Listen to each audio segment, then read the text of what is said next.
लोक अदालत में सेटलमेंट करना क्या सच में एक स्मार्ट लीगल सोल्यूशन है? आइए जानते हैं इस वीडियो में। फ्रेंड्स, भारत में हर साल हजारों लोन डिस्प्यूट्स लोक अदालत में सेटल होते हैं।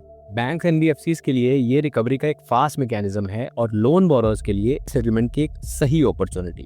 लोक अदालत, जिसे हम आम भाषा में पीपल्स कोर्ट भी कहते हैं, इंडिया के एडीआर यानी ऑल्टरनेटिव डिस्प्यूट रेजोल्यूशन सिस्टम का एक इम्पॉर्टेंट हिस्सा है, जिसमें पार्टीज अपने डिस्प्यूट को आपसी समझौते के थ्रू सुलझाते हैं। इस सिस्टम को स्टैट्यूटरी रिकॉग्निशन भी दिया गया है। इसका पर्पस सिंपल है, स्पीडी जस्टिस, लो कॉस्ट और फ्रेंडली सेटलमेंट। ना हैवी कोर्ट फीस और ना ही सालों तक कोर्ट के चक्कर। लेकिन यहाँ एक डिटेल बहुत इंपॉर्टेंट है, और वही डिटेल कई लोन बोरोअर्स, गारंटर्स और इवन एडवोकेट्स भी मिस कर जाते हैं। लोक अदालत का अवार्ड सिर्फ एक कॉम्प्रोमाइज पेपर नहीं होता। लॉ के अकॉर्डिंग ये एक सिविल कोर्ट की डिग्री के बराबर ट्रीट किया जाता है।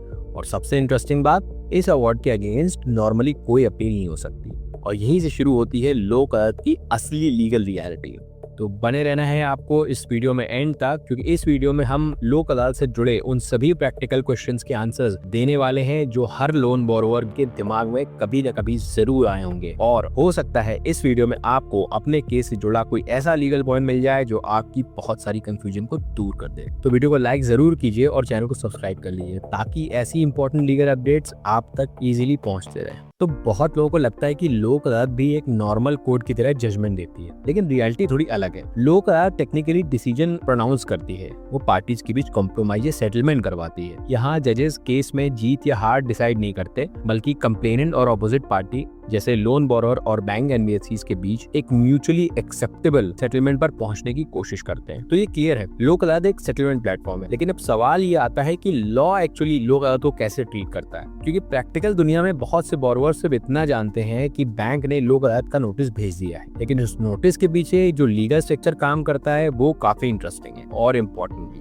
तो जैसा कि हम सब जानते ही हैं कि लीगल सर्विस अथॉरिटीज एक्ट के अंडर में लोक अदालत का पूरा लीगल फ्रेमवर्क तैयार किया गया है। तो हम इस एक्ट के कुछ इंपॉर्टेंट सेक्शंस को शॉर्ट में समझेंगे, जिसमें कि सेक्शन 21 को समझने के बाद आपको लोक अदालत के अवार्ड की एक्चुअल पावर का अंदाजा हो जाएगा।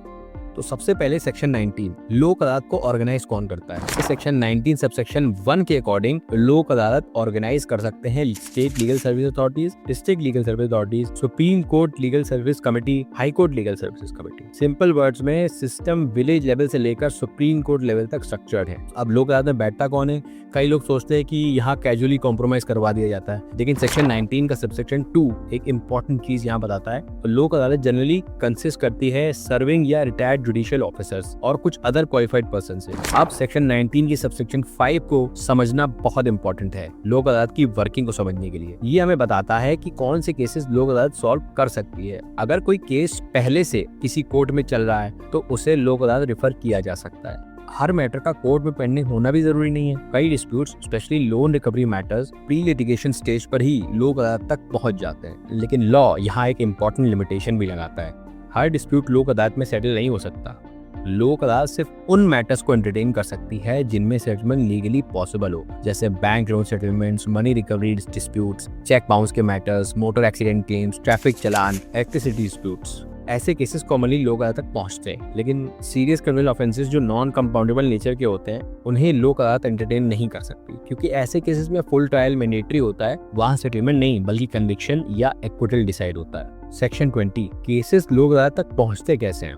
अब यहाँ से प्रोसेस इंटरेस्टिंग हो जाता है। किसी भी मैटर को लोक अदालत तक पहुंचने के लिए जनरली 2 मेजर ऑप्शंस होते हैं। फर्स्ट ऑप्शन म्यूचुअल कंसेंट यानी आपसी सहमति, दोनों पार्टीज अग्री कर लें, जैसे बैंक्स, एनबीएफसीज और लोन बोरोअर डिसाइड कर लें कि लिटिगेशन कंटिन्यू करने के बजाय सेटलमेंट ट्राई किया जाए, तो मैटर लोक अदालत रेफर हो सकता है। Second option, one party application.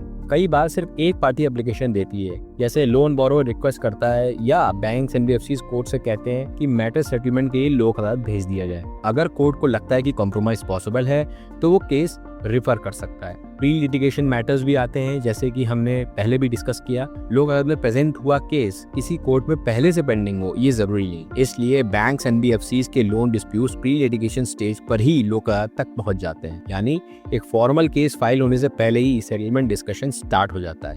अब एक और मिसकंसेप्शन क्लियर कर लेते हैं। कई लोग सोचते हैं कि अगर लोक अदालत में मैटर चला गया है तो केस वहीं परमानेंटली डिसाइड हो जाएगा। यहाँ सेक्शन 20 सब सेक्शन 5 और 6 कुछ और कहते हैं। अगर कॉम्प्रोमाइज नहीं होता तो लोक अदालत केस वापस भेज देगी और फिर ओरिजिनल कोर्ट केस को उसी स्टेज से कंटिन्यू करती है जहाँ से मैटर रिफर हुआ था, यानी सेटलमेंट फेल तो रेगुलर लिटिगेशन फिर से शुरू हो जाएगी। सेक्शन 21 लोक अदालत अवार्ड। अब आते हैं उस पॉइंट पर जहाँ मैक्सिमम लोन बोरोवर्स और गारंटर्स गलती करते हैं, क्योंकि इस पॉइंट पे आकर लोग अक्सर ये समझते हैं कि लोक अदालत का अवार्ड सिर्फ एक सेटलमेंट पेपर है, बट एक्चुअली में ऐसा होता नहीं है। सेक्शन 21 सबसेक्शन 1 कहता है कि लोक अदालत का अवार्ड सिविल कोर्ट की डिग्री के बराबर माना जाता है। सुनने में एक छोटी सी लीगल लाइन लग सकती है, लेकिन इसका प्रैक्टिकल इम्पैक्ट बहुत बड़ा होता है, क्योंकि डिग्री का मतलब सिर्फ एक पेपर पर हुआ कॉम्प्रोमाइज नहीं होता, उस कॉम्प्रोमाइज के लीगल कॉन्सिक्वेंसेस भी होते हैं। इसीलिए लोक अदालत में किसी भी सेटलमेंट पर साइन करने से पहले उसकी हर कंडीशन को अच्छी तरह समझना बहुत जरूरी है। और हाँ, लोक अदालत अवार्ड के अगेंस्ट कोई अपील नहीं होती। क्यों?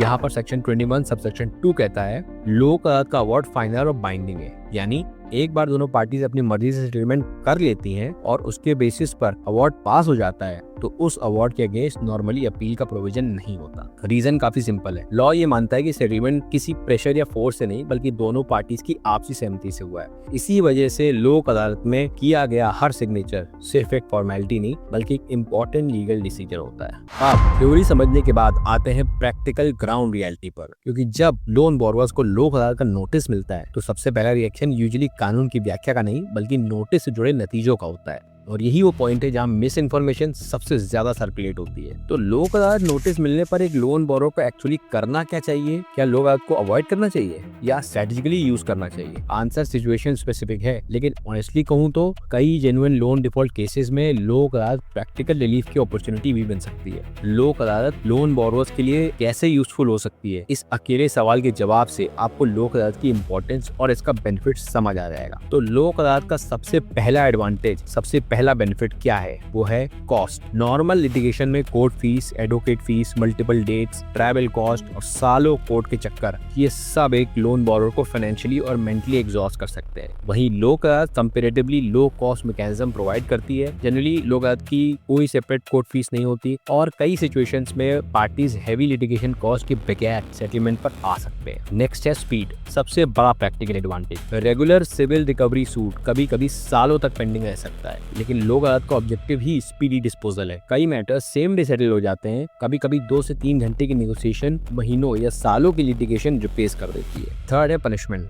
तो लोक अदालत एक पनिशमेंट फोरम नहीं है, जो एक और राहत की बात है। किसी भी लोन बोरोवर को सिर्फ लोन डिफॉल्ट की वजह से लोक अदालत में पनिशमेंट या सजा नहीं दी जा सकती। यहाँ पे ये क्लियर होना चाहिए कि लोक अदालत का ऑब्जेक्टिव पनिशमेंट देना नहीं बल्कि पार्टीज को सेटलमेंट का एक निष्पक्ष मौका देना होता है। तो फ्रेंड्स, अगर लोक अदालत को सिर्फ एक लाइन में समझा जाए तो लोक अदालत ना तो लोन बोरोवर्स के खिलाफ बना हुआ कोई प्लेटफॉर्म है और ना ही हर सिचुएशन का कोई मैजिकल सोल्यूशन। ये एक लीगल मैकेनिज्म है जहां आपको लिटिगेशन से पहले या लिटिगेशन के दौरान आपसी सहमति से अपना डिस्प्यूट सुलझाने का एक मौका दिया जाता है। उम्मीद है कि इस वीडियो से लोक अदालत को लेकर आपके कई सवालों के जवाब आपको मिल गए होंगे। और अगर ये वीडियो आपके लिए हेल्पफुल रही हो तो वीडियो को लाइक जरूर कीजिए और चैनल को सब्सक्राइब कर लीजिए, ताकि लोन रिकवरी से जुड़े ऐसे ही प्रैक्टिकल लीगल टॉपिक्स आप तक इजीली पहुंचते रहें। और अगर लोक अदालत, आर्बिट्रेशन या किसी भी लीगल नोटिस से जुड़ा आपका कोई भी सवाल है तो उसे कमेंट सेक्शन में जरूर लिखिए। मैं आपके सवालों का जवाब देने की पूरी कोशिश करूंगा। तब तक के लिए अपना ख्याल रखिए। जय हिंद।